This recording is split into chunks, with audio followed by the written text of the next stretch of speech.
ushtarakisht Izraeli, komplet është edhe sistemi mbrojtjes kundërajrore, më thënë, thardi i fundit, i cili është jashtëzakonisht efikas, është, do thotë, prodhim amerikan. Meqense mendoj që harrovi, por edhe kupolla e Qelikt, meqense kupolla e Qelikt është e ka, do thotë, aktivitetin e vet dikon 16 kilometra të narësisë, është domeni të shkurt, sidomos ka qenë projektuar për neutralizimin e raketave të Hamasit, Al-Qasamit, por sistemi tjetër i cili, më të them, sistemi David, pastaj Patriot amerikan dhe harrovi Treshi, nuk kanë treguar, më të them, ndoshta atë përsinë e mbrojtjes, por mendoj që tër kapaciteti i aviacionit, se thon drejtën, Izraeli goditjen me aviacion në Iran, neutralizimin e ka bërë, do thotë, me 200 aeroplan F-35, 15 dhe 16, të cilët në ajër o dashur që të mbushin dhe karburant dhe do shfrytzuar edhe hapësira ajrore e Sirisë, Irakut, e Jordanit, dhe goditjet të cilat janë bërë dhe supermacionin e aviacion, kryesisht është teknologjisë komplet amerikane, plus duke shtuar këtu edhe informacionet përmes satelitëve dhe ato të inteligjencës, informacionet të inteligjencës që janë të rëndësishme për Izraelin në këtë rast. Irani ka treguar tjetër element, superioritetin raketor, balistik dhe hipersonik, dhe kjo po shihet që tash kemi me një shtet që i cili ka një goditje përmes aviacionit dhe sistemit të tyre të avionit luftarak, dhe asaj që po duket se është e pandalshme çështja, sidomos e armëve hipersonike Fatah 1 dhe Fatah 2. Pa harruar edhe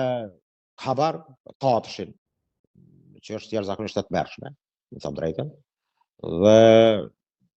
kjo është e tëra që kapacitetet e dy forcave janë matur, mund të them, në këto dy komponenta. Amerikanët, mund të them, do jenë ata që po që se goditjen e Iranit do të jetë goditje shumë e dhëmshme, dhe sepse nuk matet forca e Iranit me të shëbave, dihet nuk është ndonjë zbulim i madh kur del fituesi. Do thot për njerëz normal që njohin kapacitetet amerikane të një superfuqie botërore, është e dishme. GBU-ja e 57 që bomba e cila dikon 13.600 kilogram, paramendoj është diçka, do thot, që brin deri në 60 metër në thellësi në bunkerat nëntoksor, dhe atu pastaj eksplodon. Dhe krijon, do thot, atë mund të them atë shkatërimin që mund të bëhet secilit bunker nëntoksor. Dhe në Diego Garcia në ujdesin e Oqeanit Indian, një bazë amerikane, nga këtu bombarduesit amerikan, sidomos ai që është, më them, teknologjia fundit me të cilën bombarduesve, më them, të amerikanëve, B-2-shit. B-52 është sistem më i vjetër, por me B-2-shin hedhja e GBU-s 57 që do të jetë shkatërruese, që ka rreziqe që ta në Fordo, po që se goditet, që konsiderohet që këtu zhvillohet programi nuklear i Iranit, meqense mund ka edhe spekulime, sepse edhe Saddam Husseini në këtë formë Iraku është goditur, pastaj më vonë dalën dhënat që programi për shkatërimin armëve në masë nuk ka qenë real, që u pranu pastaj edhe prej vetë amerikanëve. Do thotë është pikpyetje që nuk duhet të spekuloj, është duke zhvilluar këtu programi nuklear i bombës bërthamore, por ky impant apo ky central bërthamor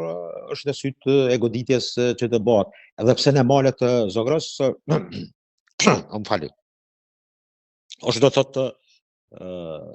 një tjetër central i cili në 4.400 metra lartësi mbijetare, dhe këto varmale paraqesin në veri perëndim të Iranit, ku është një popullat kurte e banuar ekskluziv, dhe këto varmale paraqesin, mund të them, atë arsenalin që mund ta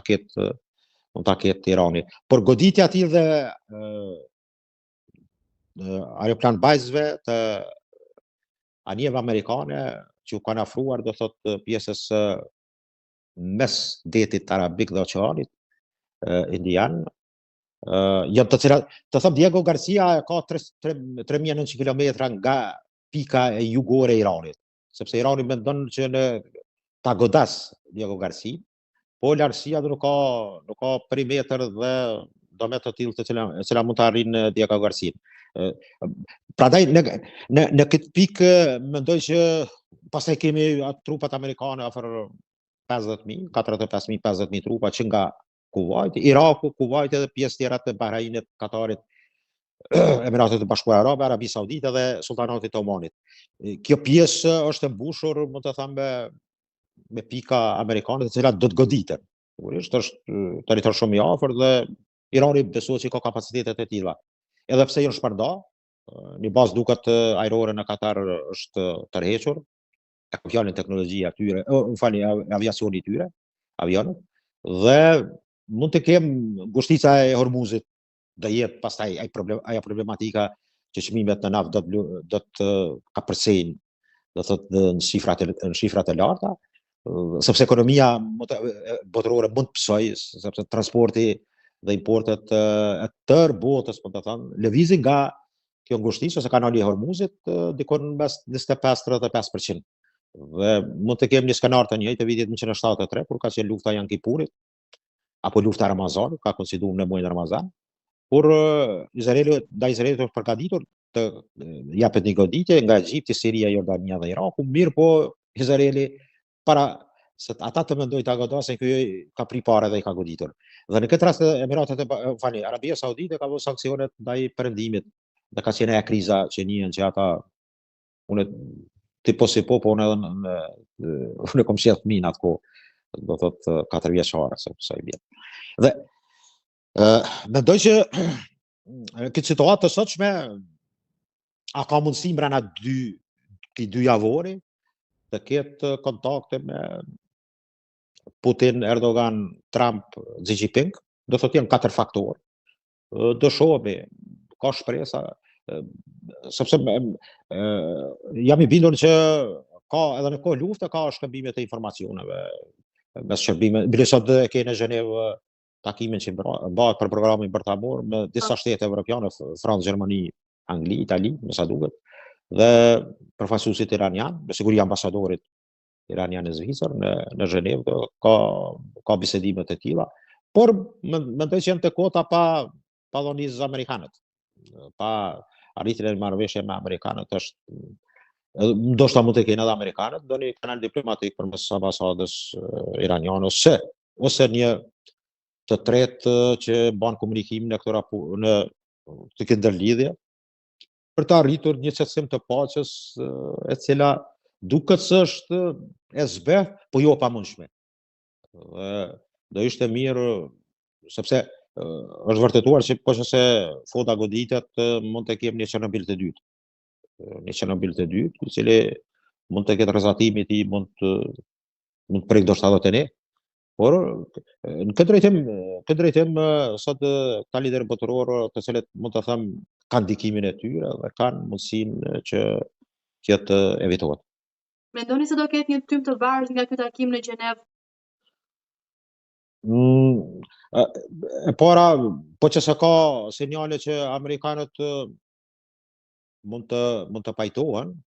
apo në mënyrë indirekte përmes këtyre vendeve që përbëjnë korpusin perëndimor ose të vendet të Unionit Evropian, me plashtim të Anglisë, që është larguar nga Unioni, por se mos është pjesë e kampit perëndimor. A do dalë të më bardhë, jam skeptik. Ajo varet pak a shumë, meqense po që se Irani pranon që të ul në zero pasurimin e uraniumit nga 3.67%, të kaloj në zero, ka gjas, por është vështirë të thuhet për momentin, sepse në këtë botë kemi edhe aktorë tjerë, të cilët, mund të them drejtën, Kina është jo zyrtarisht dhe në aspektin ushtarak për krajet e Iranit, ka deklarat të them të hap. Mirë po Kina duket ka bërë disa lëvizje me 2-3 Boeingat e tij, gjatë 30 viteve të para të luftës, kur nuk dyshohet, por është pas e vërtet që avionet e tillë me materiale me siguri ushtarake kanë hyrë në Iran dhe është ndërprer përcjellja